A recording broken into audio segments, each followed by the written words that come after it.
مولانا طارق جمیل کے بیانات کے لیے مولانا طارق جمیل اسپیشل ٹی وی کو سبسکرائب کریں۔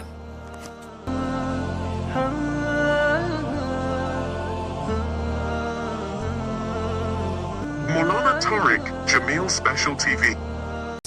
سہارنپور میں جھگڑا ہو گیا، ایک جگہ تھی ہندوؤں کی، مسلمانوں نے قبضہ کیا ہوا تھا، تو ہندوؤں نے کیس کر دیا، انگریز کا زمانہ تھا، عدالت، وہ مسجد بنانا چاہتے تھے، ہندو مندر بنانا چاہتے تھے،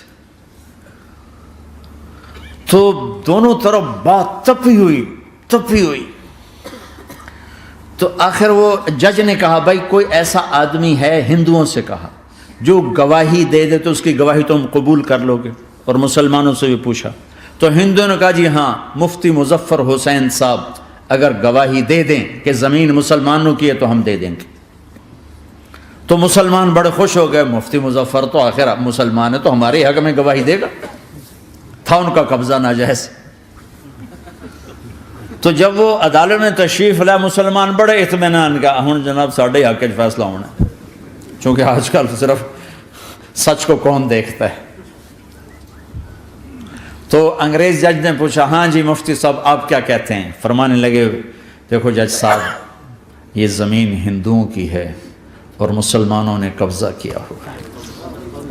تو مسلمانوں نے گالیاں نکالنی شروع، وہ یہودیوں والا بن گیا ہے نا، گالیاں نکالنی شروع کر دی۔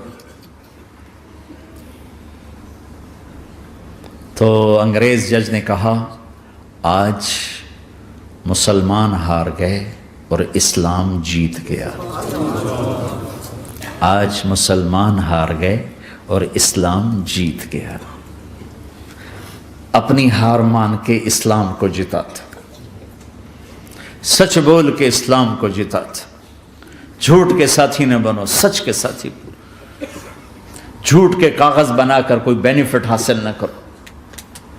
میں نیوزی لینڈ گیا، میں حیران ہو گیا، ایک ہفتہ میں رہا، ڈپریشن کا شکار رہا کہ مجھے بتایا گیا کہ پورے نیوزی لینڈ میں ایک آدمی جھوٹ نہیں بولتا سوائے پاکستانیوں کے، بنگالیوں کے اور انڈین۔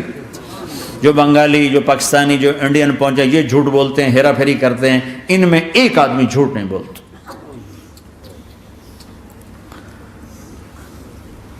سچ تو ایک عالمی صفت ہے، جو اللہ کو نہیں مانتا وہ بھی کہتا ہے سچ بہت اعلیٰ چیز، اور تمہیں تو تمہارا نبی کہہ رہا ہے الصدق ینجی والکذب یہلک، سچ نجات دیتا ہے، جھوٹ ہلاک کرتا ہے۔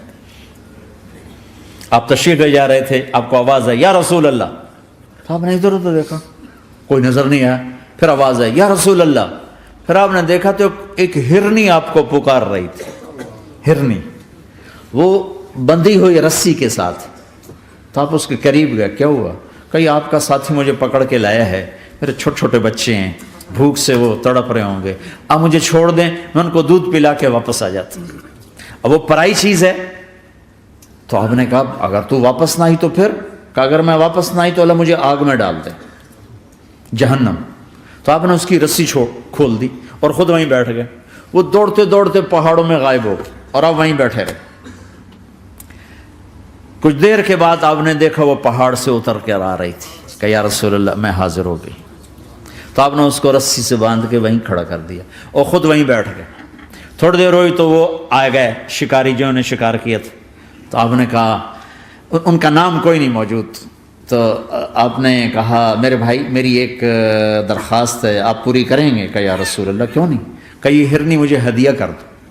کہ یا رسول اللہ سب کچھ آپ کا ہے، کہ بس مجھے ہرنی چاہیے، کہ آپ لے لیں۔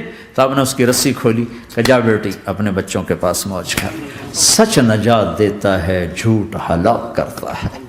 تو اس نے یوں آپ کے سامنے سر جھکایا شکریہ کا اور 4 قدم دوڑی، پھر پیچھے مڑی، پھر آپ کو دیکھا، پھر یوں سر جھکایا، پھر آگے گئی، پھر تھوڑی دور گئی، پھر یوں پیچھے مڑی، پھر آپ کو دیکھا، پھر یوں سر جھکایا، پھر جہاں تک وہ نظروں سے اوجھل نہیں ہوئی وہ آپ کو مڑ مڑ کے یوں سلام کرتی گئی۔ سچ تو ایک ہرنی کو نجات دے گیا، تمہیں نہیں دیکھا۔ تمہیں کس پاگل نے کہا جھوٹ بول کے پیسہ بچاؤ، جھوٹ بول کے کاغذ بناؤ، دھوکے دے کے پیپر بناؤ؟ اللہ کے واسطے اس حقارت والی سوچ سے نکلو، انسانیت پر داغ نہ بنو، ان کے قدردان بنو جنہوں نے تمہیں پاسپورٹ دیے، جنہوں نے تمہیں تعلیم کے مواقع دیے، تمہیں ہر شے میسر کی، اور آخری ممکن حد تک تمہیں ظلم سے بچانے کی کوشش کی۔ محسن کے اوپر کیوں آئے تھے اس دیس میں؟ آئے ہو تو پھر دھوکے سے بچو۔ جھوٹ، مسلمان کہیں بھی ہو دھوکے سے بچتا ہے۔